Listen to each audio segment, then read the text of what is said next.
അതിരപ്പിള്ളിയിൽ കാട്ടാനാക്രമണത്തിൽ കൊല്ലപ്പെട്ട മോഹനന്റെ കുടുംബത്തെ സന്ദർശിക്കാനെത്തിയ വനം മന്ത്രി ഷിബു ബേബി ജോണിന്റെ വാഹന വ്യൂഹത്തിന് മുന്നിൽ കാട്ടാന. ചാർപ്പ മേഖലയിൽ റോഡിലിറങ്ങിയ കാട്ടാനയെ വനംവകുപ്പ് ഉദ്യോഗസ്ഥർ തുരത്തിയ ശേഷമാണ് മന്ത്രിയുടെ യാത്ര പുനരാരംഭിച്ചത്.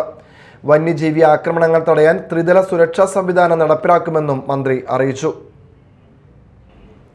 അതിരപ്പള്ളി വൈച്ചേരിയിൽ കാട്ടാന ആക്രമണത്തിൽ കൊല്ലപ്പെട്ട മോഹനന്റെ വീട് സന്ദർശിക്കാനെത്തിയ വനം മന്ത്രി ഷിബു ബേബി ജോണിന്റെ വാഹന വ്യൂഹത്തിന് മുന്നിലാണ് കാട്ടാന എത്തിയത്.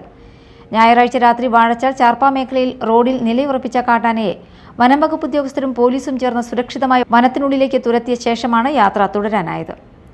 തുടർന്ന് വൈച്ചേരിയിലെ മോഹനന്റെ വീട് സന്ദർശിച്ച മന്ത്രി കുടുംബാംഗങ്ങളുമായും പ്രദേശവാസികളുമായും കൂടിക്കാഴ്ച നടത്തി. 1 മണിക്കൂറിലേറെ സമയം ചെലവഴിച്ച് പരാതികളും ആശങ്കകളും കേട്ട മന്ത്രി കാട്ടാനകൾ ജനവാസ മേഖലകളിലേക്ക് പതിവായി എത്തുന്ന സാഹചര്യം ഗൗരവമായാണ് കാണുന്നതെന്ന് വ്യക്തമാക്കി. മോഹനന്റെ കുടുംബത്തിന് 5 ലക്ഷം രൂപയുടെ ധനസഹായത്തിന്റെ ആദ്യ ഗഡു മന്ത്രി കൈമാറി.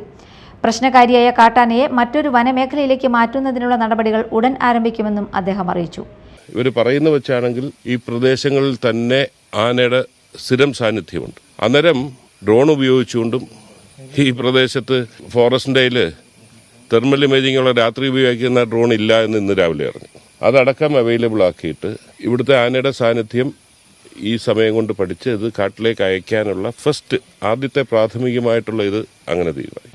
ആനകളുടെ സഞ്ചാരം നിരീക്ഷിക്കാൻ തെർമൽ ഇമേജിംഗ് ഡ്രോണുകൾ വിന്യസിക്കുന്ന കാര്യം പരിഗണനയിലാണെന്നും സോളാർ ഫെൻസിംഗ്, സുരക്ഷാ കിടങ്ങുകൾ, നിരീക്ഷണ സംവിധാനങ്ങൾ എന്നിവ ഉൾപ്പെടുത്തി ത്രിതല സുരക്ഷാ സംവിധാനം നടപ്പാക്കാനുള്ള സാധ്യതകൾ പരിശോധിക്കുകയാണെന്നും മന്ത്രി പറഞ്ഞു.